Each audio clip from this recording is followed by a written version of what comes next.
Hello, everyone. Welcome to another episode of the Prospect Power Hour podcast. This is me, Jesse Young, your host, and my co-host Ryan Lipper. How you doing, Ryan? Oh, not too bad. Just another week. How about Yeah, yourself? I'm doing pretty good. I'm off work this week, actually, so I'm just hanging around the house and finding out what sleep is like for once. Hey, with Yeah, yeah. It's been a bit boring without work. I'm so used to it. I don't know. It's like I still set my alarm, so I wake up every morning. I'm like, why did I do that? Yeah, it's a bit annoying at times. So yeah, that's though last weekend we had a couple of good games here and there. Especially the big one on the SEC and Florida and Alabama. That was a really tight one to the end, and it came down to a failed 2-point conversion by Florida, which was still a questionable call at best. I'll say that because it's like Emory Jones didn't want to give it the ball at certain points. But Florida played really well. I think Alabama's defense isn't what it used to be, back in the past, but still made enough plays to keep Florida out of it. And Alabama's offense is just enough, to make big plays here and there. So yeah, it was a pretty good game. That led to the game of the night. Auburn going to Penn State, the whiteout, one of the best environments in all of college football. The whiteout's always amazing scenery, and especially they did a little hit on ESPN with Holly Rowe, and she was in the middle of the crowd. It's like 800,000 decibels in there, and it was really crazy that she could barely hear herself think in that crowd. But Auburn gave them a game, a lot better game than I expected. But a couple of calls here and there swung it. I believe, including that targeting rule. But one thing I have to say about targeting is that targeting rule it's applied very inconsistently, and it's like the catch rule in the NFL. No one knows what it is anymore. But yeah, but I digress. Because we could talk for hours for the targeting rule, I believe, and the application of it, because it's really it's basically to the level of taunting rule in the NFL. It's getting really irritating as a fan. that. It seems like it takes the passion sometimes out of the game, especially as a defensive player growing up playing football. Like I wasn't thinking going to play, like, oh, let me collect stuff. Like I wasn't going out there, trying to hurt anybody. I don't think, but at least not just trying to yourself. But it's part of the game. It's what you sign up for when you're playing football, in my opinion. It's a little away from the game and takes some momentum out of things as well. If you have a key player, and be looked at, if anything, by officials, both college and NFL level. And that's other on and on. But as far as the games go, I mean, like you said, Alabama and Florida, it was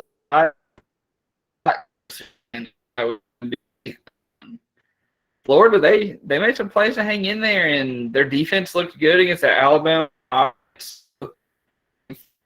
And Georgia this year, I mean, Georgia's looked great, but it could be a game. Nervous as a Kentucky fan here in a couple weekends. We struggle against Chattanooga, and might be in trouble.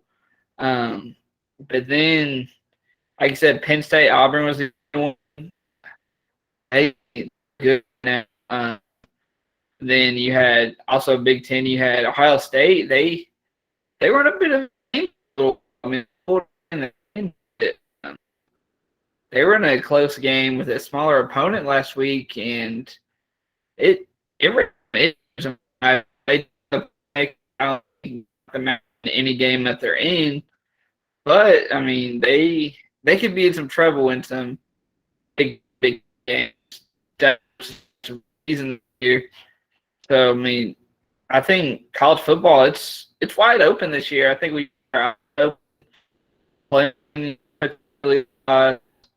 Alabama had a close one. Ohio State already has a loss. So you're gonna I the team in the country, but you know it's anybody's ball game. I think this year as far as top teams go. So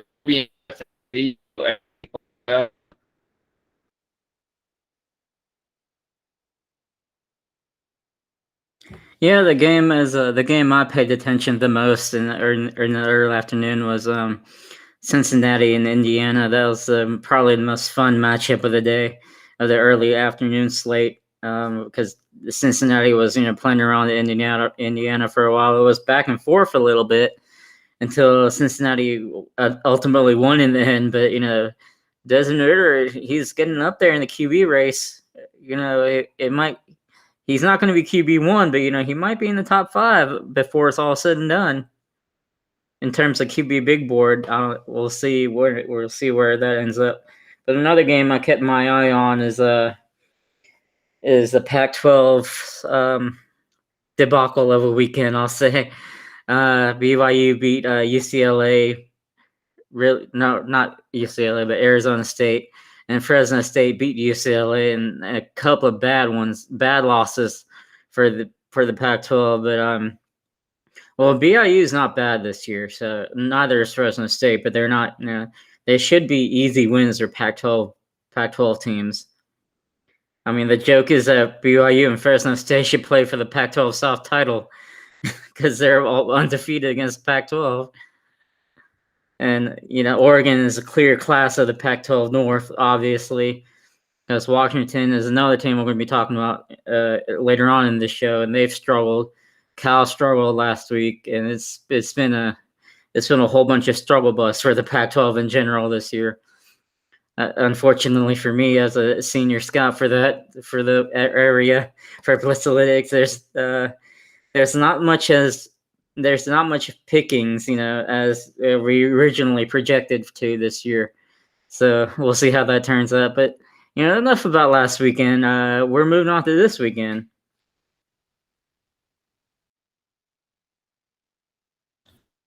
Yeah, pretty good play, like you said. Last weekend there were some eye openers in college football last week. We a lot of change happened throughout the season. There's going to be more upsets. And it's going to be to watch. So who got first this week on the slate?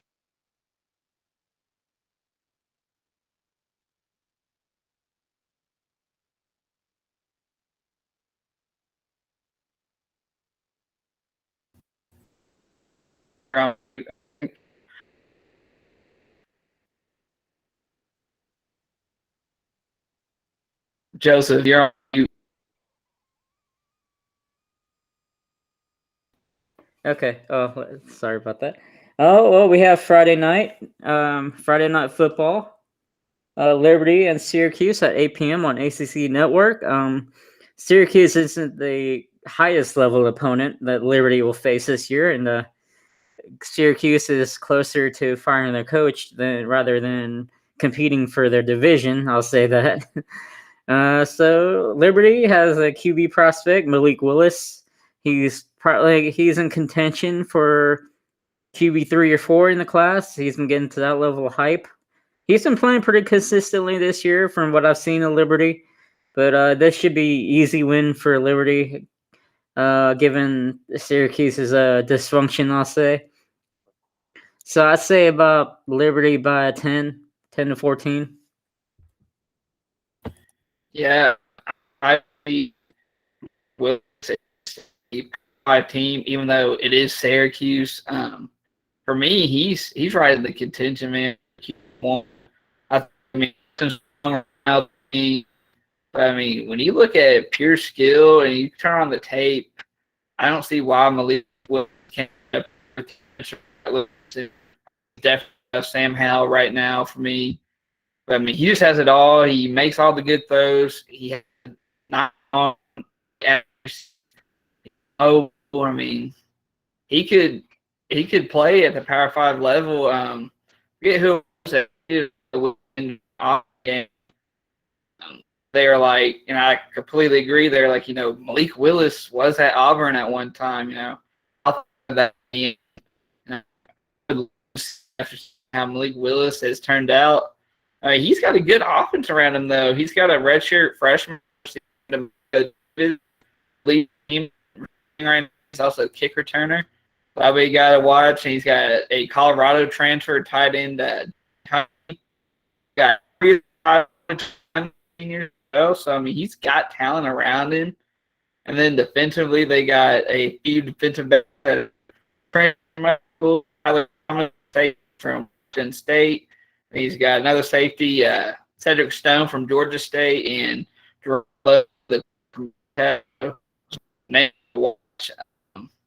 then Syracuse, they got Tommy DeVito back at quarterback. He's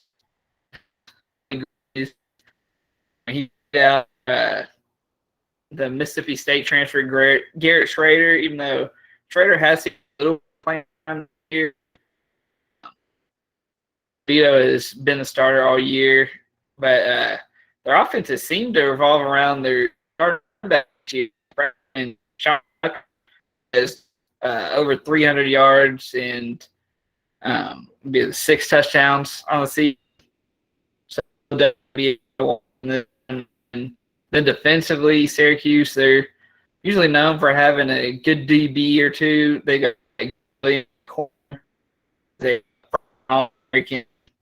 and he's a red shirt, so he is right because of year. And then they're young though at corner. They got long Darian Chestnut, so be interesting to see that youth back there in the secondary, how they fare with this. But this one by at least 10 points, I'd say, just because Syracuse, I just don't see much.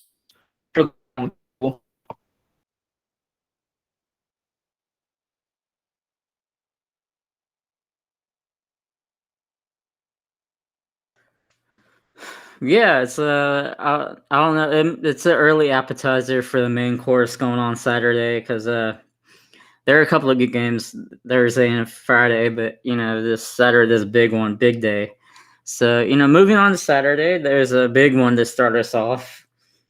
Fortunately, during the noon hour, Notre Dame at Wisconsin for big noon Saturday on Fox. So this is going to be a really big opportunity for Graham Mertz to show back out after his not so encouraging debut on against Penn State. I'll just leave it at that. He was very inconsistent and not the Mertz that we know.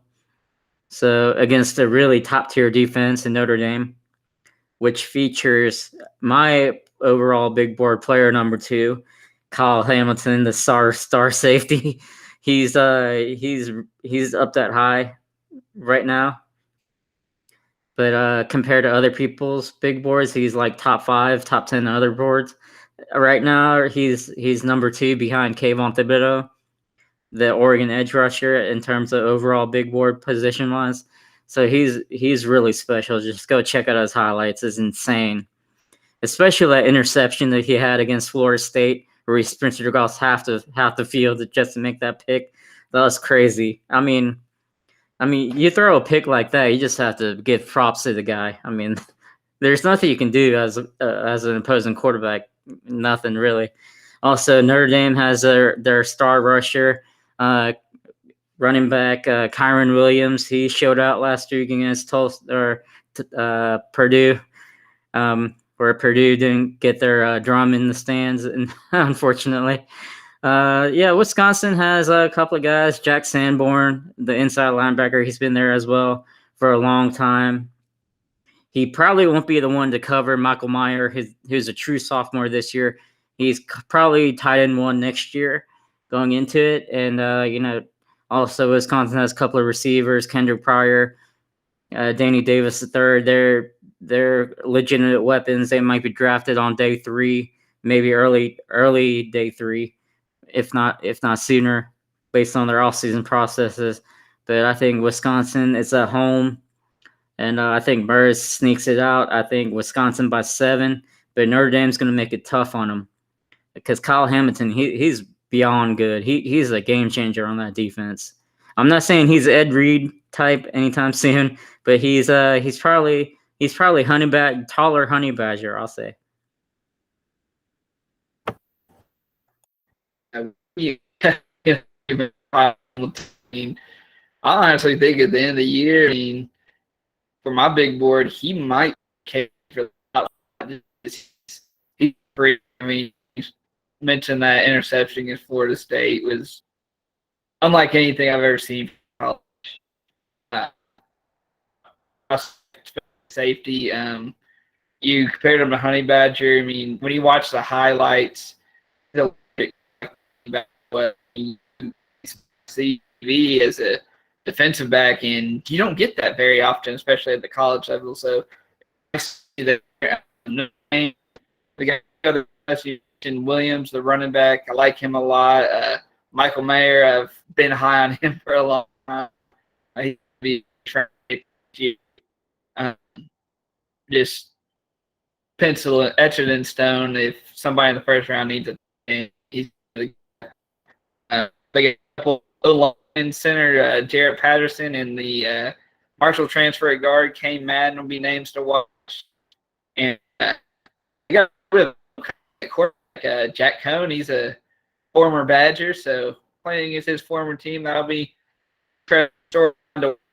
And speaking of quarterback, and he said Mertz, he's had a good career. I mean, early on, and him a touchdown so far, so he'll be looking to get back on track. I got Jake Ferguson, who's drafted this year. Chaz Malusi, the Clemson transfer, a running back. And as you mentioned, so this will be a very back and forth game. Wisconsin obviously will have the but I like Notre Dame to squeak this out in a close game. I like them by 1 score, whether it be a touch, but it's going to be the game of the day, honestly.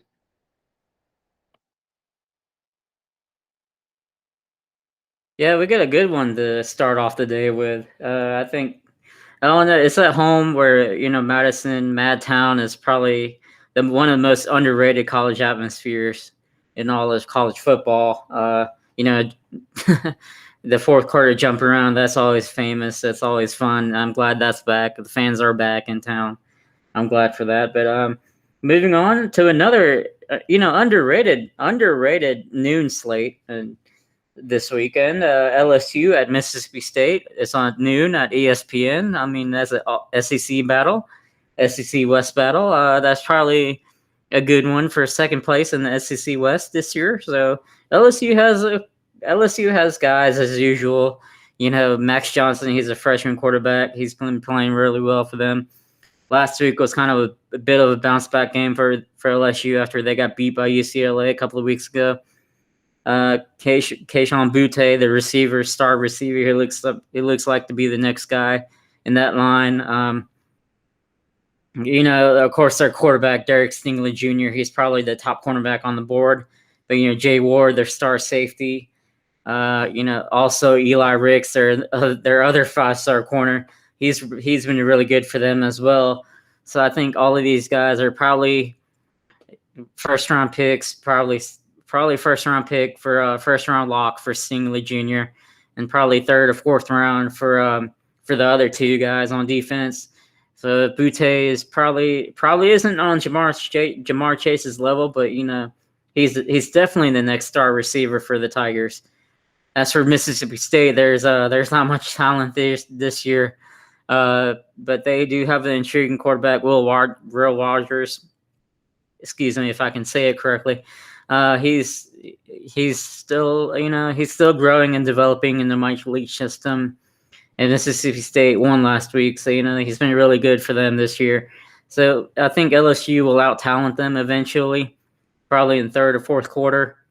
Probably LSU by 14 at the end. Yeah, this is an interesting match.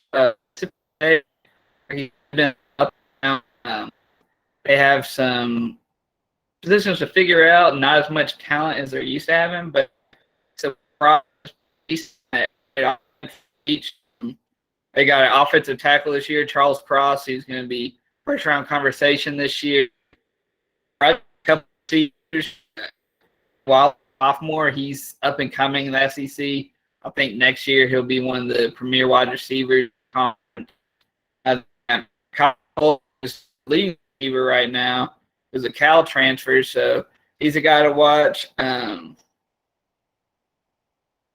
You got Mark Emerson, draftable corner. I'm interested to see him against Butte, who's obviously a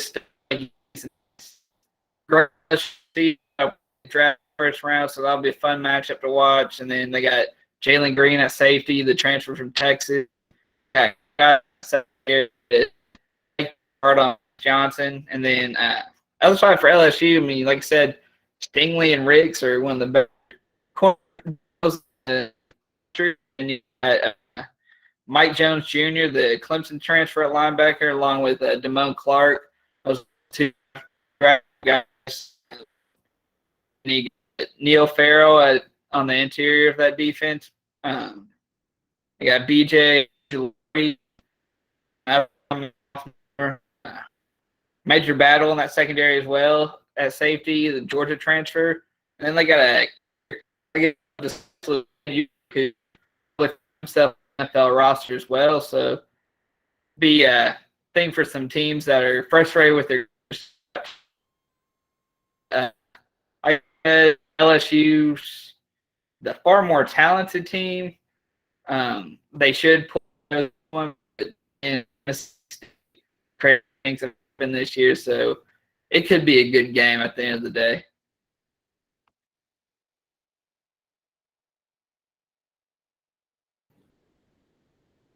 Yeah, moving on. We're still at noon on ESPN2.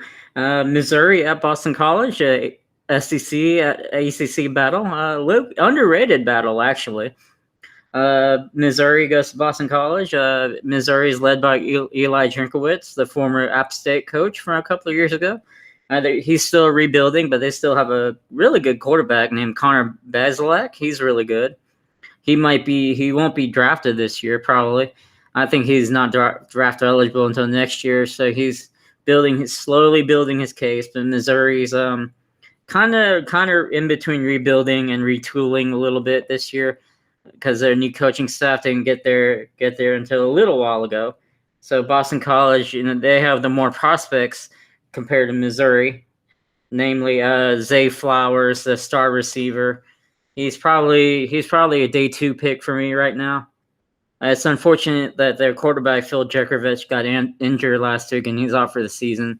So I feel really bad about that because he was the best quarterback probably in the ACC this year, which isn't saying much given the state of quarterback play this year in that conference. But on the line, Boston College always has a couple of guys that are worth drafting. Tyler Vrabel, Mike Vrabel's son, the offensive tackle, the star left tackle. He's probably a day 2 pick at this point, probably, if not early day 3.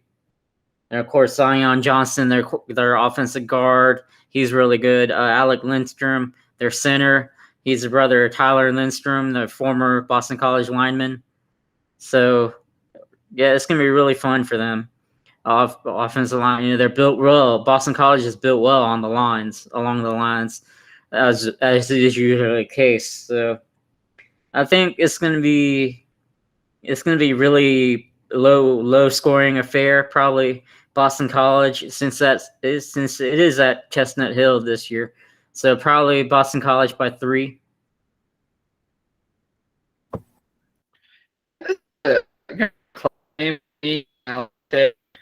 Jacovich being out for Boston College. I hate that for him. He's a quarterback I was very high on.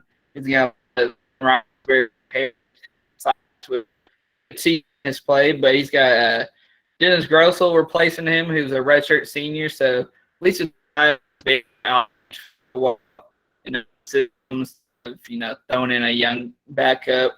Then Zay Flowers, our receiver, will make things easier. Who did these draft prospects? Probably every single one of those guys will get drafted at some point. And then a simple transfer. He leads the team in tackles this year. And then Caden Woodbury, the safety, he's a Florida State transfer. So those are a couple names to watch.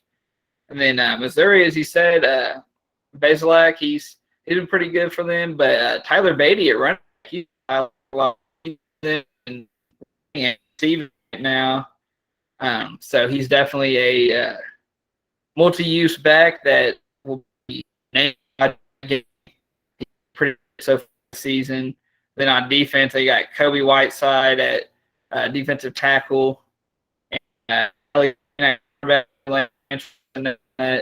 I've got on my radar to watch. So I think, like you said, this would be a low-scoring game, especially I think it's going to affect them, though. I think Missouri wins in a close one this game. Yeah, it's I just don't have faith in Missouri this year for whatever reason.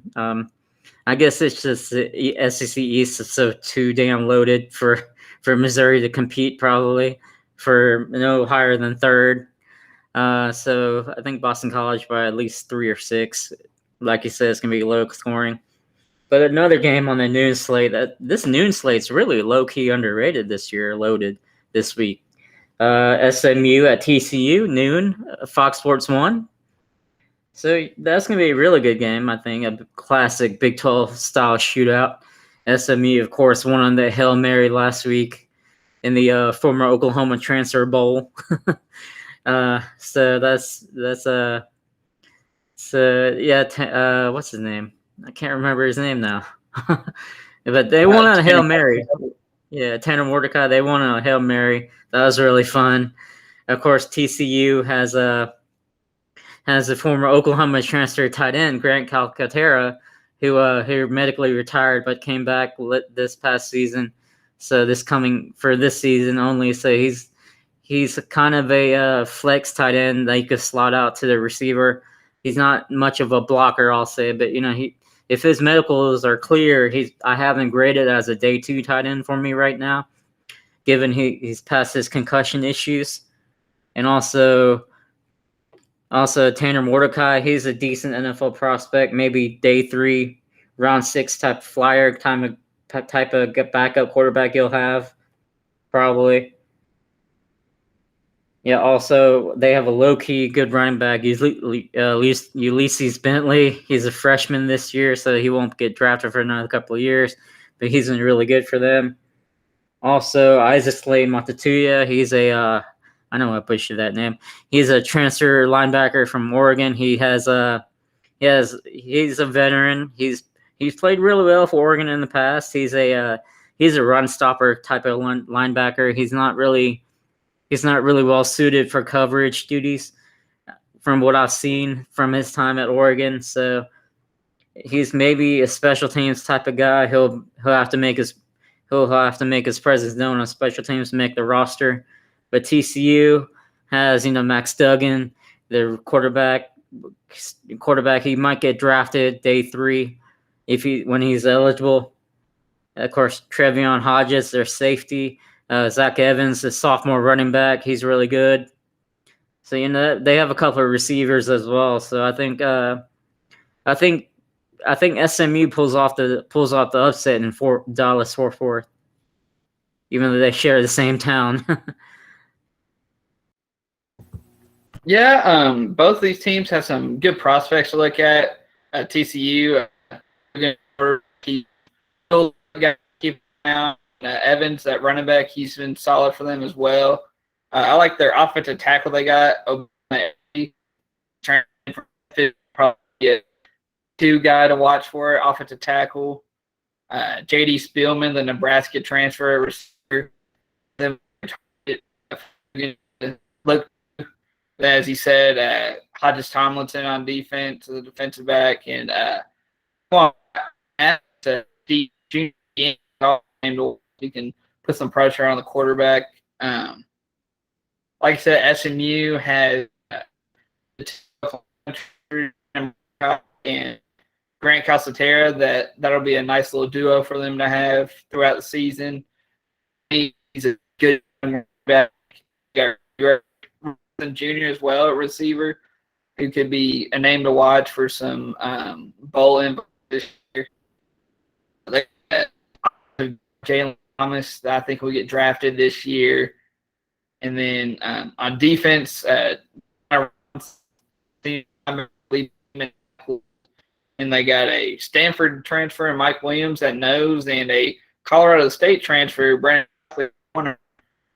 Anytime for me that's in from other schools that are D1 level prospects, those are guys for me to watch because it's like they have where those would be some guys to watch for me. TCU, I think, wins this one. About 10 points. I think they're the overall better team, but SMU, that passing attack, they could make some noise as well. And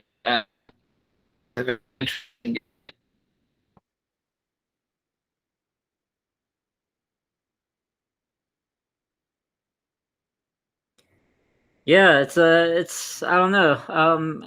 I think SMU will eventually out talent them at some point. They have a better scheme, I believe, better scheme fits. But I think SMU wins by 6. It'll be a really close Big 12 style shootout, like I said earlier, because neither team has much of a defense. But yeah, that wraps up the noon slate for this weekend. Moving on to the primetime 3:30 slate, we have A&M at Arkansas. Surprising Arkansas. 3:30 on CBS as a CBS game of the week. Yeah, Arkansas has a couple of guys. KJ Jefferson, the quarterback. He's been doing really well for them this year. Of course, they have offensive coordinator Kendall Briles. He's been really good coaching them this year. So, yeah, Treylon Burks, their receiver, he's their leading receiver this year, I believe. But Arkansas is really young this year. So it's kind of another rebuilding year for Sam Pittman there in Fayetteville. A&M, of course, has a better team, but the more quarterback issue because Haynes King I believe, is out for this week. I think he's out long term. Yeah, according to the last reports I read from there. But of course, A&M has more weapons on offense. Isaiah Spiller, probably RB1 at this point, and maybe RB2, RB3, but he's in contention for RB1. And of course, Anaya Smith, their receiver / running back, this year's D'Anthony Thomas, if you will. He's been really special for them this year. Of course, tight end 1 this year in the class by far, Jalen Weidermeyer. He's tight end 1 this year on my big board, no questions asked. Their offensive tackle, Kenyon Green, he's another big time guy, a first round guy if everything goes well for him. And defensively, they have DeMarvin Leal. He's right now he's a second round guy for me. He can move up with a little bit more production. And safety wise, defensive back wise, they have Leon O'Neal Jr. He's been really good for them. He picked off a couple of passes a week ago to get a win. So I think A&M wins by, I want to say by 14.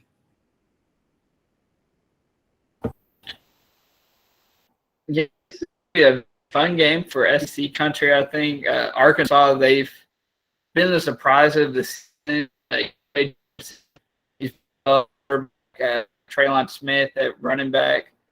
Treylon Burks, their star receiver. He's a guy and kind of announced himself this season. Bigger body receiver. I love his more deep red zone type of guy. They got a couple guys on the O-line, Myron Cunningham at left tackle and Ricky Stromberg at center. They'll both probably be, day 2, day 3 guys in the draft, but they'll get drafted somewhere. And then defensively, they Grant Morgan and Bumper Pool. So that's a key matchup for me to watch this week is and then some so very excited to see that. And on the back end of that defense, then for A&M, as you said, Haynes King is out. He has a leg injury, but he's played well. So be interesting to see him tested in a hostile environment because bad are. And then, as we said, Isaiah Spiller, he's a top 3 back in this class. But not for the offense. They have plenty of weapons along with Weidemeyer at tight end. And then, to mention Green, right, more left. Maybe usable at right tackle in the NFL, but he's been viewed by most in and they got DeMarvin Leal and Jaden Peavy, the duo on the inside of that defense. They get and second they got O'Neal, as you mentioned, and then Damani Richardson joining him at safety. So pretty close, but win best defense. But I think they win this one. Arkansas could make it close if that. I think this by 10 to 14 points.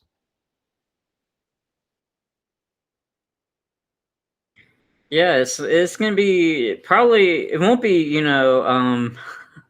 as close as last week's SEC game of the week was probably. But it's gonna be really hard fought battle between the two. I think it's gonna be another game that decides second place in the West. Probably, I wouldn't be surprised if Arkansas finishes second place in the West, honestly, given their trajectory. But I think A&M's a clear favorite to do so behind Alabama. But moving on, we have an ACC battle at 3:30. Clemson at NC State, ESPN. So that's gonna be another game I'm gonna keeping an eye on because Clemson last week they struggled mightily against Georgia Tech, where they had a special teams issue. It came down to an onside kick, I believe, where if Georgia Tech recovered, they would have went down and scored and won.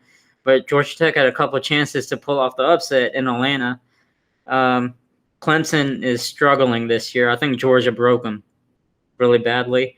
DJU isn't, the DJU that we projected him to be this year. So they still have talent. Xavier Thomas, KJ Henry on the defensive line. The cornerbacks, they're really good. Receiver, Joe Nata. Justin Ross, he's healthy. He came back. But he hasn't been, the Justin Ross of old. But, NC State has a couple of guys, that we need to keep an eye on. Their quarterback, Devin Leary, he's slowly making his way the big boards. I think right now he's a 5th-round pick, 6th-round pick in that level. Probably a backup at the next level. If he gets the mini camp and shows out there, Zonovan Knight, their running back, junior running back, he's really good. He's probably a top 10 running back for me. And, of course, the receiver, Emeka Emezi, he's a big, tall dude, kind of like Jacoby Myers I've compared him to in the past. Of course, their tackle / guard, Equanu, he's a junior this year. He's been a beast. Every defensive assignment I watched against him, he's completely erased off the map. So he's that kind of guy. He's not going to be guard one probably in this class. Probably top 10 guard at the end of the day. Probably. Of course, you have Corey Durden, the former Florida State transfer defensive back. Defensive tackle rather. He's been showing out this year with a new staff. So we'll see how that turns out. NC State's a really pesky team for most ACC contenders. I mean, they're really annoying. Dave Doran, I forgot his coach. Yeah, Dave Doran. He's been really well coached. He's a really good coach, underrated coach for that level. Yeah, as you said, NC State, they've kind of caught for here. Devin Leary's coming to his own at quarterback. Even Clemson gave him some props this week. They were like, every comment I've seen Clemson make about him, they've been like, do stuff, and he's hot. So that'll be interesting to see unfold. Donovan Knight, love him this year. As you mentioned, and then Equanu, he's been a mauler this year at tackle. Yeah, I like a lot of him, especially his aggressiveness. I love seeing that offensive lineman. I think I just nasty. Of course, Durden on defensive lines coming to his own, transferring in from Florida State.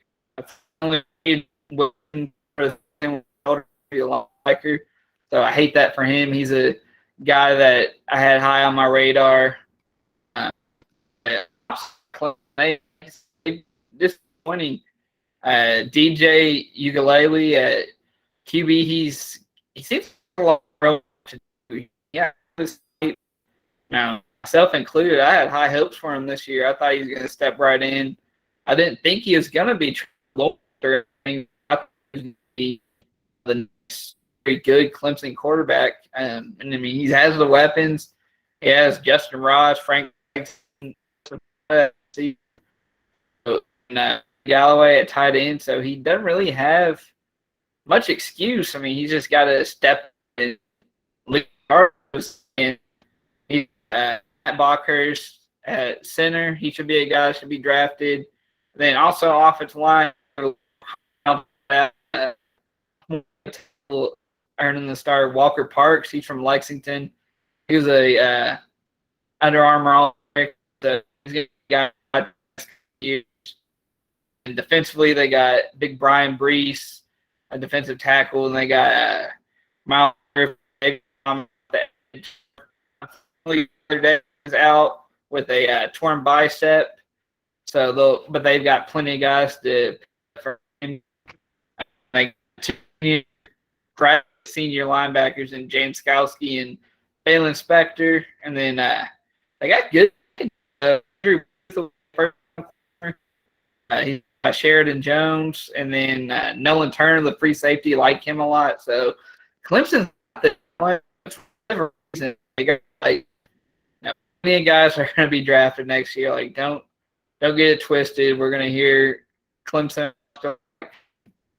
next year. So they just got to pull it together. I mean, Dabo's got to figure out a way to rally the troops. I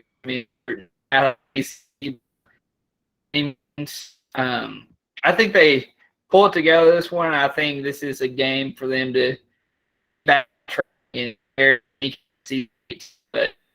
and don't be surprised if it's close. Expected them to blow out Georgia Tech, and they didn't. But in this one, it'll be interesting to see what happens. Yeah, to be fair to Clemson last week, they had a lightning delay for like 4 hours, almost 2 hours. The game ended around like 9 p.m. really close to 9 p.m. Eastern time, when the scheduled kickoff was like 3:30. So I mean that's another factor we all have to factor in, because lightning delays mean an automatic 90-minute delay in the ACC. I believe that's their policy from the last lightning strike to actual kickoff after the delay. So that's going to be that's a really insane weather factor this time of year for the South, particularly. It's unfortunate, but I think Clemson's linebacker, James Skalski, he's like a special teams type, like a third round, maybe first and second round run stopping type of linebacker, and that has to have special teams value. to make it to the next level. Nolan Turner, he's going to be a really good safety. He's a super senior this year, so I think he has day 3 potential, day 2 potential if everything goes right. And of course, I feel bad for Tyler Davis. He's out for the year after a good beginning. Of course, another name to keep on for the next couple of years is their running back freshman, Will Shipley. He's been blown up lately, so keep an eye out for him. But like you said, Clemson's going to out-talent them at some point. But I think NC State's home environment is going to play a factor a little bit. I think Clemson wins by 17 at the end after pulling away.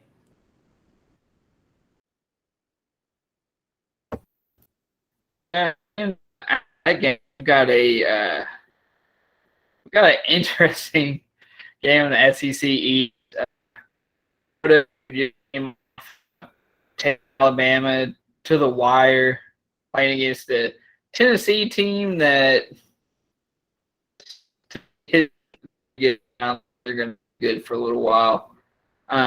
Florida, they had the little quarterback, but maybe competition between Emory Jones and the freshman Anthony Richardson. I discussed a little last week. Made some plays to keep them in the game. So he said 2-point conversion. The ball to top him. But he's played well enough, I think, to keep that job. It'll be interesting to see how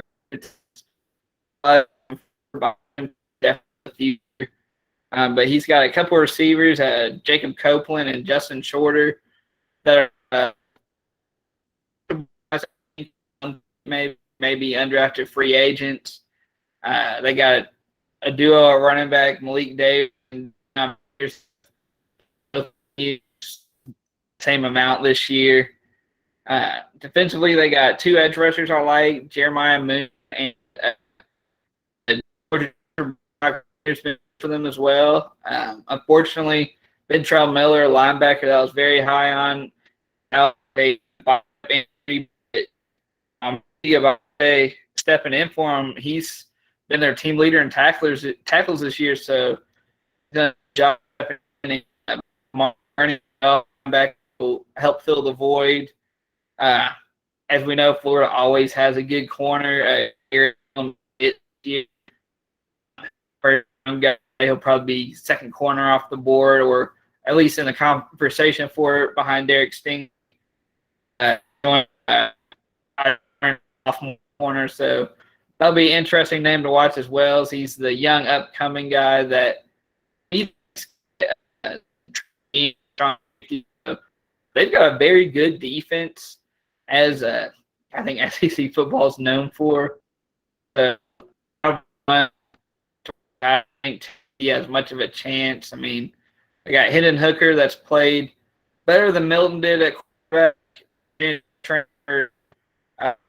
Lead an upgrade for them. They got Tyon Evans and Jabari Small in the backfield. He's a USC transfer. He's also their kick returner. Cade May got he did well. And they got Juwan Mitchell, a linebacker. He's a former Tech guy. Drafted, late day 2, early day 3, and then they got a defensive end, Tyler Barron, and the years long athletic edge. So Tennessee's got a few guys, but they don't have enough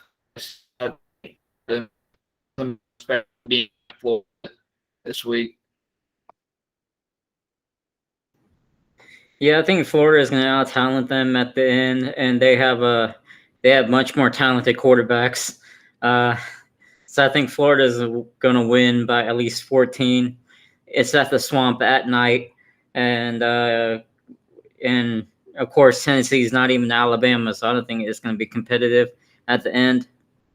But speaking of these quarterback situation at Florida, I think Richardson is injured according to Dan Mullen, but he was doing backflips in pregame, so I don't know how injured he is. to do that. So I think Emory Jones is a good stopgap bridge quarterback for Richardson to learn under this year. I think next year is Richardson's turn. Of course, their running back Pierce and Wright, they are a 1-2 duo. Copeland and Shorter are probably the best receiver. I won't say the best receiver duo in the country, but they're top 5. Add in Xavier Henderson, that's a top 3 trio in the country. Defensively, I really like Brenton Cox Jr. He's a really good. He's switching between linebacker and defensive end, so he's a little bit of tweener type. I think he has a day 2 grade for me right now. Probably 3rd or 4th round, early 4th round pick from me. Jeremiah Moon, as you mentioned, he's a super senior. He's probably a little bit higher than Cox at this point. For me, probably a 2nd round pick. It's unfortunate Ventral Miller got injured. I'm really sad about that because he's probably one of the best inside linebackers prospects in the country. Of course, Khair Elam, he shut down John Mechie last week, so his stock is only going up. I really like Elam. I really do as a prospect. I think he's a 1st round pick. I know that's kind of shocking to others, but it won't be as shocking at the end of the year, I think. Yeah, I mean, Florida, they're tough. I guess. I mean, who knows? But I think they dominate this week, and then it sets up to be it's a very exciting night SEC matchup next week. 2 undefeated teams. The hockey fan, if both teams can win this weekend, so I'll definitely be keeping an eye on that game. Then Big 12 action with Oklahoma, West Virginia. So, what's your game? It's gonna be they've in the past when they played, it's been a shootout as expected. So I think Oklahoma is gonna win by at least 21. But as you know, Oklahoma is gonna keep around any offense, given their defense is so bad. So I think West Virginia has the weapons to pull it off if everything goes right for them. Jared Dagey is a really good quarterback for them. Letty Brown, their star running back, he's really good. They also have a Steele's brother at defensive tackle who's been getting up on the radar lately. So I think the Steele's guy from defensive tackle is probably a 4th round pick, 5th round pick in that range. But he has the potential to go up more. But of course, Oklahoma, they have all the weapons. Spencer Rattler, he's been really inconsistent, like C.J. Stroud, but and DJU. It's he can make all the throws in the league, but you don't know where it's going half the time, most of the time. But he certainly has a talent around him, like Marvin Mims, a star receiver. Tight end wise, they're really good. Defensively, they really don't have much. Really, it's just the offense is too good probably for West Virginia to keep up with. Yeah, I'd agree with that. Oklahoma, they're starting a little bit. So that's just been inconsistent. He had all the hype as the Heisman front runner, and he won. Definitely has the tools that make him exciting as a draft prospect. He's got, like you say, he's got back Ken Brooks. He's got 2 sophomore receivers in Marvin Mims and Jaden Hazelwood that both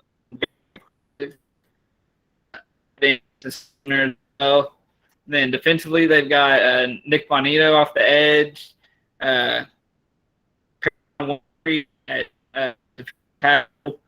And then secondary wise, they got Delaren Turner-Yell and DJ Graham. Got him he is pretty sick. The one-handed grab and kind of He definitely got his name mentioned. Then West Virginia, they got had a good season for them. I like Letty Brown a lot at running back. I think he's going to be a guy that'll definitely. Then Winston Wright, a receiver, and then you has a Sam James as well. Yeah, that's a cool he's had this year. And then, as you said, Steele defensive tackles, a draft guy. For got a young who's kind of a outside linebacker, strong safety hybrid type of player. He's here, and so a free safety transfer from New Hampshire has been very solid for them as well. So I'm pretty happy.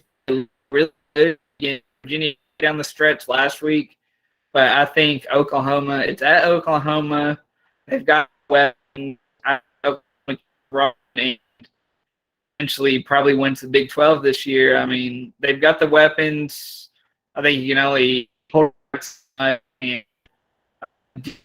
be enough to at least keep them ahead in games this year. Yeah, it's Oklahoma's defense is just. I'm at a loss for words at how many leads they are on the precipice of blowing every week. I mean, it's comical. I mean, you can't turn away from any Oklahoma game because they're all the opposing team's always in it. Of course, the Oklahoma's tight end Austin Stogner. He replaced Grant Calcutta, who transferred to SMU. He's been doing really well for them. I think he's another tight end that'll get drafted. I don't know, probably day 2, day 3, depending on his numbers. But offensive line, they have a couple of guys, Tyrese Robinson, Marquise Hayes, who are super seniors this year, who played really well for them. Of course, Nick Bonito, he's probably another edge prospect. Probably not in Micah Parsons' class. Definitely not in Parsons' class. But he's probably if he's solely graded as an edge rusher, probably edge 3 or 4. I have that kind of high hopes for him right now. And you mentioned that interception that everyone saw around the world. That's probably one of the greatest interceptions I've ever seen. Yeah, I definitely agree with that. That's all. Got an interesting game, Washington and Cal. I mean, like we mentioned earlier, Washington they were and have struggled mightily. They just really need to get down. I mean, Morris has been a very subpar quarterback for them, and he's a more their running back, and then their leading receiver Taj Davis is a freshman. They got Jack more. They've got a lot of maturing to do on that side of the ball. They still got some projects. I think left will probably be a day 2 guy. I think Luke Wattenberg.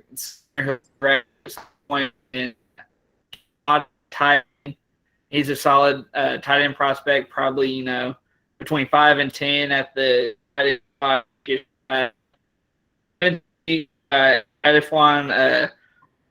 Aloof Bashoa. I always butcher his name, but good probably 2, early day 3 at latest. I got a cornerback in Trent McDuffie. That'll be a day guy.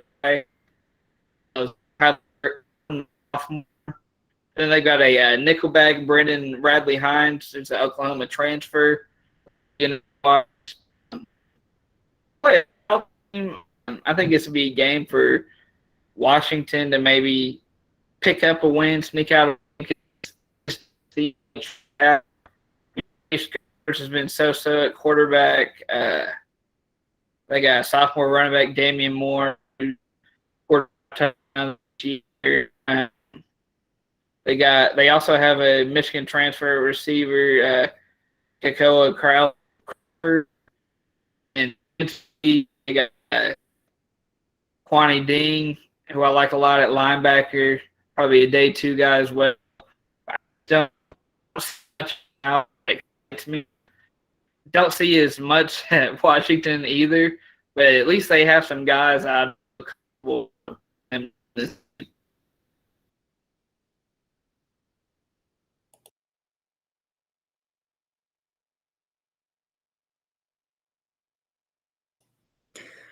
Yeah, last time Cal went to Washington, Cal beat Washington, so there's that. So they have the mental edge as in far as in terms of that factor as well. But Garbers, he's been really inconsistent for Cal quarterback, but he has the potential to be there. Maybe he gets an invite to a mini camp somewhere. That maybe that's his ticket into NFL roster somewhere down the road. Of course, their receivers, Kakoa Crawford, Nicky Remigio, they're the top 2 guys. And for them, the one matchup I'm really interested in seeing is Kwani Deng, the edge slash linebacker against Jackson Kirkland, the star tackle for Washington. That's going to be one matchup I'm really interested in seeing. But, of course, Washington's more talented than they are. But Dylan Morris, I think Washington made a big, big mistake in running off Jake Hayner because Dylan Morris ain't it. No. And of course, the OC there, John Donovan, he got fired at Penn State and at the pro level for being really conservative, not much of a developer. And it's showing at Washington, and the offense isn't as good as expected. So I think it's gonna be one of those games where you watch the lines battle it out more than anything, because that's where most of the prospects are in this game, offense and defense wise. The secondary for Washington is usually pretty good, but I think Wattenberg is a draftable center. He's probably center 3 or 4 at this point for me. The center class isn't what it is as it last year, but it's improving. I'll say that. Of course, Cal has Cameron Good, their other super senior linebacker. They also have Luke Beckett, their other defensive tackle who transferred from Cal to Boston College, came back to Cal, believe it or not, this year. So he's a really super senior. I think he's on his 7th year of eligibility. So he's a really undersized tackle who could get drafted if he does well, probably round 5 or 6 at this point. But there's room to improve. Of course, Cal has a couple of secondary guys I'm really interested in. Isaiah Young, he's a freshman. Chigozie Anuzium, he's another cornerback I'm interested in watching. Offensively, it's the Crawford or Remigio show. Dancy's another intriguing super senior running back, so we'll see how that turns out. I think Washington beats them out since it's at home, but Washington is inconsistent. They lost to FCS Montana. They got beat out. They got destroyed by Michigan at Michigan. So who knows at this point what Washington team will show up. They won last week, though. I'll give them that. I guess it was against the FCS opponent, but hey, you got to start somewhere. Even if it's beating the Little Sisters of Poor, the FCS. So I think Washington wins by 7. It's going to be one of those wild, crazy ass Pac-12 after dark games, as it is.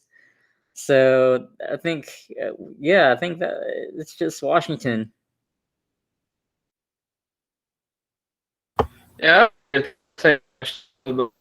just your team's very good in my boat. So Washington has a little bit better team in the win game. But next, we got another Pac-12 matchup. Your Oregon Ducks taking on Arizona. He's a big Ducks guy here, and they've been on a tear this year. They've been a surprise team up in the top. Yeah. Arizona is not that good as expected, but they lost to Northern Arizona last week. It wasn't much of a surprise that they lost, and I even called it on the show last week, I believe. And so, Oregon has a tendency to play down to his opponents for like a half or three quarters. So it's not going to be a blowout either way. So I think it's going to be Oregon probably wins by at least 20. But it's going to be a struggle boat probably for a half. Arizona, weird things happen at night on the West Coast. So on the Arizona's not that good, but I wouldn't be surprised if they kept it competitive for whatever reason. For Oregon, their quarterback is injured, Anthony Brown. I don't know. Mario Cristobal said that if it was a big game last week instead of Stony Brook, he would have came back in. But Ty Thompson, their true freshman, he played as a backup. He played rather well, and the receivers showed up. The defense, Kayvon Thibodeau sat out another one because let's face it, it's Stony Brook. I mean, who cares? I think they're saving him for Pac-12 play. I'm no offense to Stony Brook fans, but it is what it is. I mean, I love y'all. I mean, you're New York's team and all, Upper New York's team, but Oregon is Oregon, and y'all are Stony Brook. But I digress. Oregon should win this one comfortably, I think. Or another Pac-12 game I'm interested in watching is Oregon State at USC, 10:30 on Fox Sports 1. That's going to be your classic Pac-12 after dark game. I had that feeling where everything's going to go batshit crazy, and Oregon State might pull off the upset because Jonathan Smith is probably the most underrated coach in the country for what he has done at Oregon State. He's worked miracles there to get into a bowl eligibility. I mean, if you know anything about Oregon State, that's the equivalent of taking Kansas to like a playoff. What he's done there in Corvallis. Of course, we know about USC, Drake London, their star receiver. Jackson Dart replaced Keaton Slovis last week as Slovis got injured against Washington State on the first possession. So Dart played really well, but I think he's a little inexperienced. I'll say that he threw some really questionable passes, but that's to be expected as a freshman. But their offensive line's a little bit of a mess. Defensively, they have Drake London. He probably will be a second round pick. I won't say he's a first round pick yet, but Drake London probably will be a first round pick if everything works out for him. The secondary wise, Isaiah Polamalu. I mean, what else can I keep on saying about this guy? He's really good. Chris Steele, he's good for a unsportsmanlike penalty every game. It seems like. If you know what I'm talking about, you know what I'm talking about. Isaac Taylor Stewart, he's still there. They have a lot of injuries in their linebacker core. Malapi, he's still there. So, yeah, it's going to be interesting what happens at USC. Yeah. All the stuff going on with them, the new coaching change and all that, they would in Washington State, but still a good win for them. As you said, Slovis went down in early next year, played 400 yards, 4 touchdowns. But Slovis was at practice to start the week. Dart actually not he had niche. Is the guy right now, regardless for them. Dart's more of the future there, but we got the you mentioned they got Drake London, star receiver, who should be drafted pretty high this year. Transfer, but Malapi has been the starter this year. And then 2 athletic tight ends in Malcolm Epps, who's a Texas transfer as well, and my player watch. And then they also have a sophomore transfer receiver from Memphis, Taj Washington, who's there. I think he's a low first round guy right now. Could work his way up as an edge. Like he's behind some very good edge rushers in this year's class. Unfortunately for him, got former at the end as well as a freshman. Has been seeing some solid playing time. Isaiah Polamalu, he's not Troy by any means. Let's not kid ourselves, but he's been a very good player for them so far. And Taylor Stewart to keep an eye on. Then Oregon State, they don't have much to put up kind of so-so numbers. They got BJ Baylor at running back. And sophomore running back Sean Fenwick, South Carolina transfer, has been getting some carries. But he leads the team in tackles. They also got another linebacker who I'm interested to see play. Tackles right behind Roberts, so he could be the next guy in line. That would be interesting to see how he plays. Attention, but that USC, yes, he's got low. Whatever the situation may be, I got USC winning this by at least 14 points.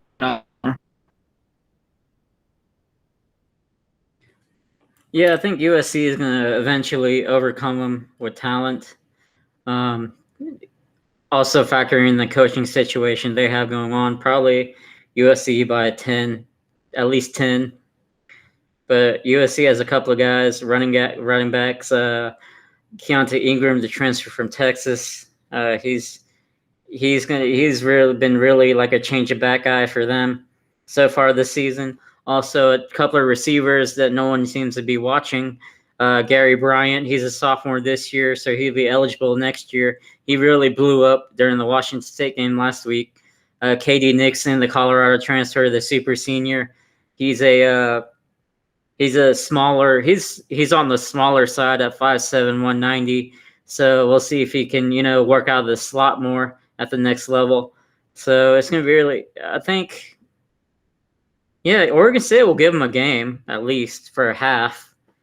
But Washington State, USC showed me a lot last week when they pulled away from Washington State. Not that that's a major accomplishment or anything, but given USC's current condition, that is something. Look, baby steps. Who knows what coach he'll hire at the end of the season, if not sooner. I hear a bunch of names around that program, like James Franklin from Penn State is a big player there for them. Probably Luke Fickell from Cincinnati, but I don't see that happening given the history of that athletic director and Luke Fickell at Cincinnati, while both were at Cincinnati. But Urban Meyer, he's committed to sticking it out. We'll see how firm his commitment is.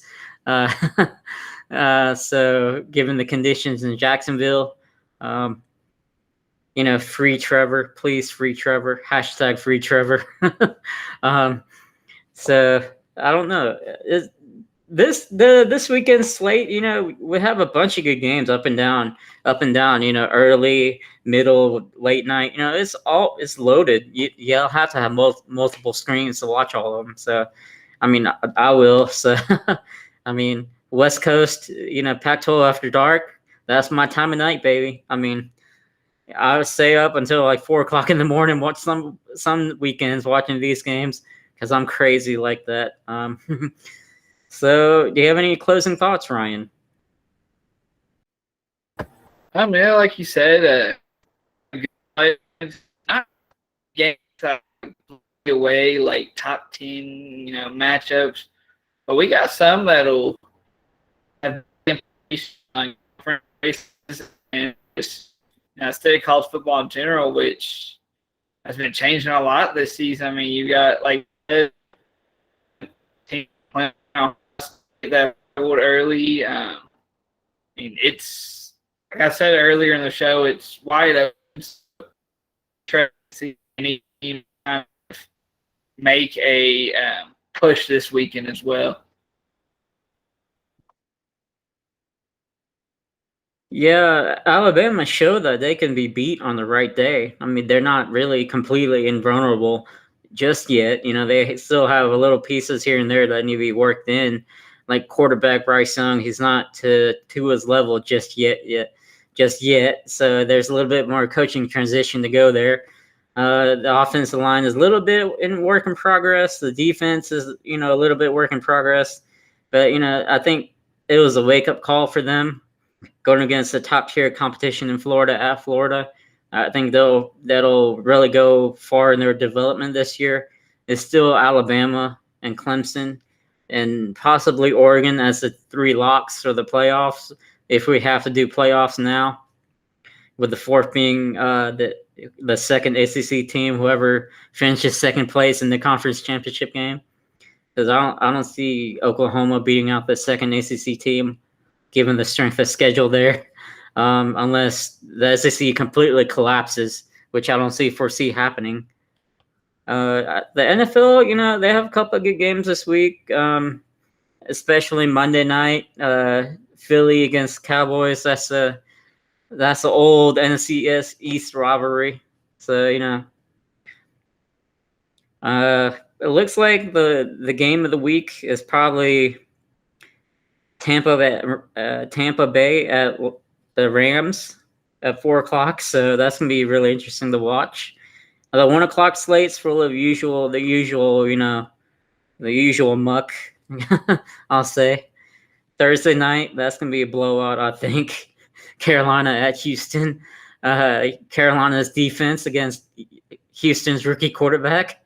I don't see that going too well for Houston, but Houston's been competitive. I'll give them that. I mean, they're not getting blown out of the water, But we'll see. I think that wraps up their show today. Ryan, what are your socials?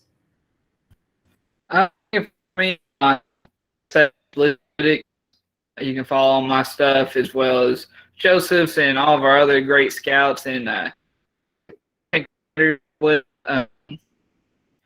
stuff coming out this year.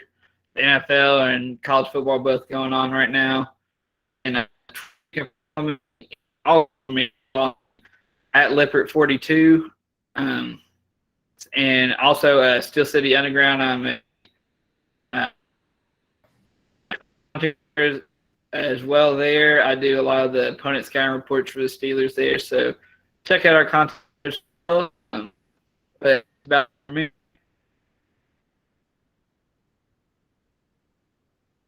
Okay. Well, my socials are at 2U20Blitz on Twitter and on Instagram. My name is Joseph Young on Facebook if you want to talk to me there.